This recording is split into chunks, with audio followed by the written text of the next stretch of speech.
Halo, selamat datang para dosen Indonesia, dosen pemula, dosen baru, maupun para kolega dosen saya yang saat ini mampir di channel ini ya, di video ini. Nah, yuk kita membahas kali ini tentang awal tahun nih, awal tahun 2023 ya. Saya mengucapkan selamat tahun baru 2023, kita makin semangat. Nah, kira-kira sebagai dosen baru, dosen pemula, tugas apa ya yang harus kita bisa kuatkan, kita bisa siapkan gitu, kita lakukan untuk di 2023 ini gitu ya. Nah, ini coba kita beberapa hal kita diskusikan ya.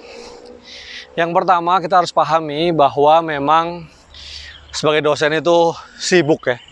Bahkan kalau mau boleh dibilang itu super sibuk. Ya, karena memang selain tugas-tugas akademik gitu, banyak juga tugas-tugas non akademiknya gitu ya.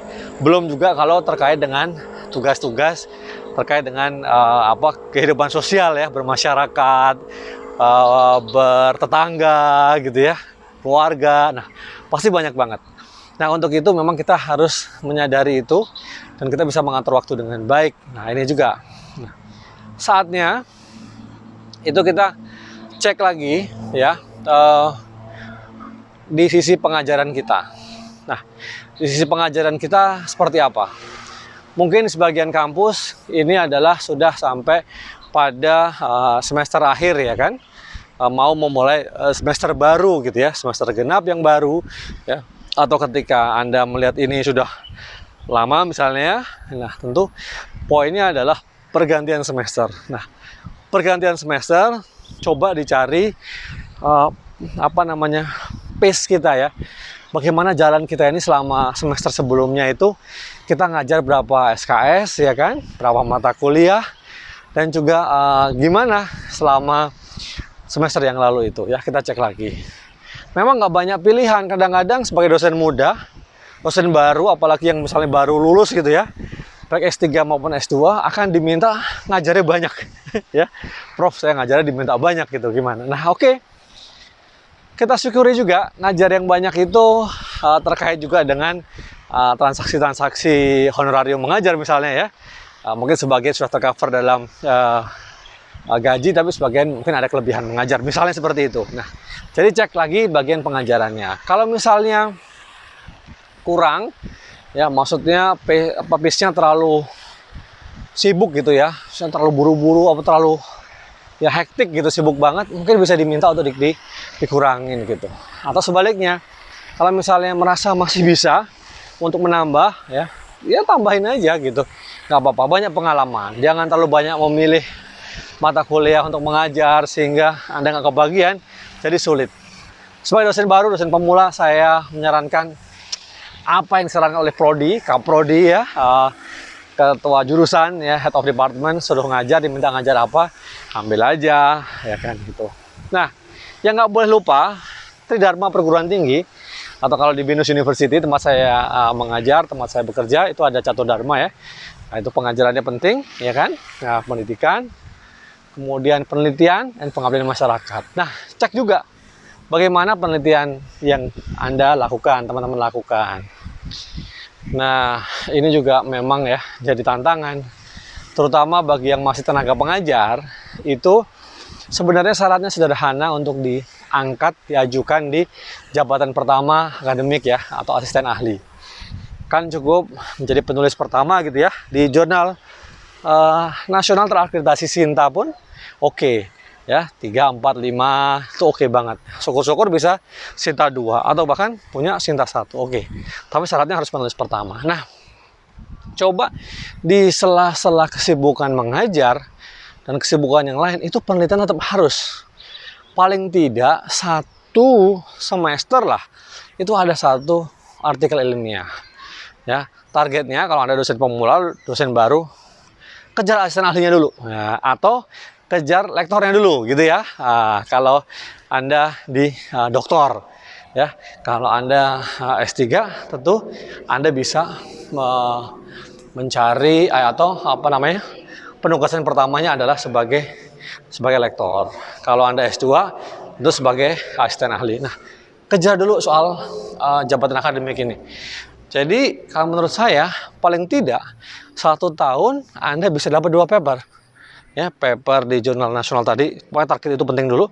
Syukur-syukur ada 1 yang jurnal internasional, ya, atau di konferensi internasional. Syukur-syukur lagi bisa yang TINEX Scopus gitu ya, internasional bereputasi. Nah, maintain 2 itu. Nah, Prof, gimana kalau saya mau menulis artikel ilmiah, tetapi saya nggak punya riset, gimana? Nah ini ya, sumber dana riset itu ada banyak sebenarnya. Jadi bisa riset Anda bersama dengan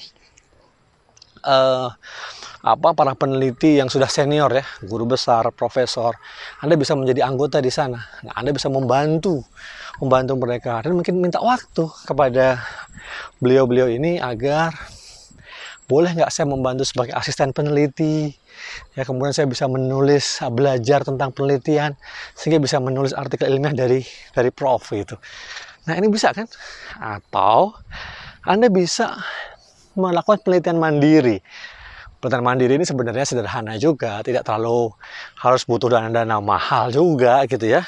Dengan data-data yang mungkin ada, Anda cari gitu, atau nanti ketika Anda membimbing skripsi misalnya, Anda bisa menulis bersama mahasiswa ya, itu mungkin nggak terlalu banyak ya.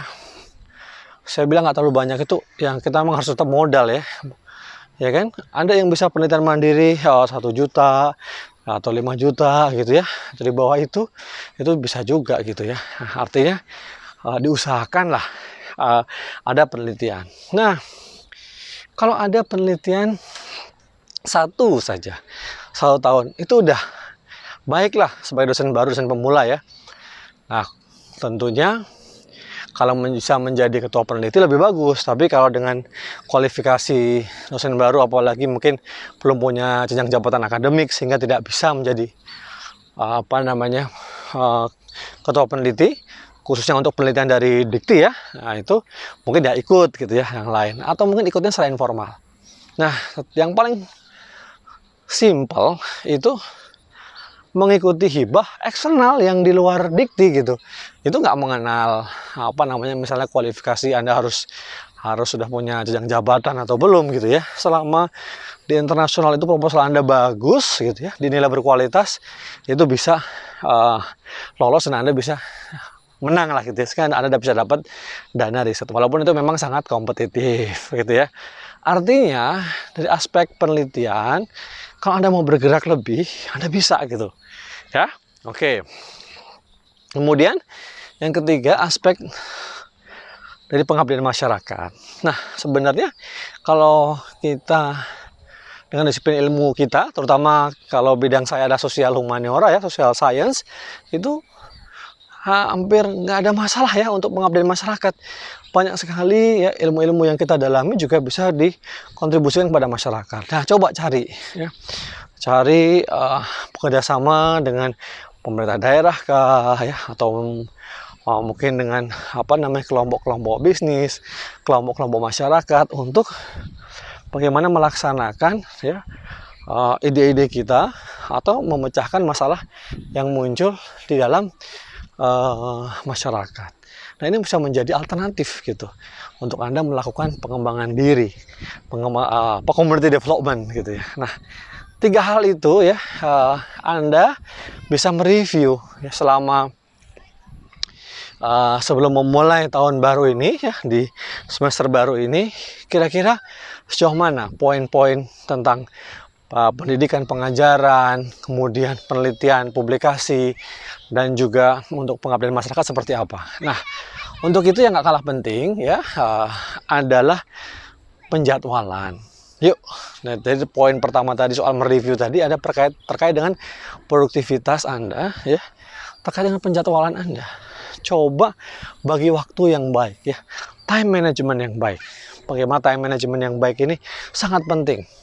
Mengajar ya memang mungkin selalu dapat porsi yang lebih, tapi penelitian ya, menulis artikel ilmiah, nah ini laporannya itu memang harus diadakan gitu ya. Nah itu dia, silahkan proporsinya seperti apa ya.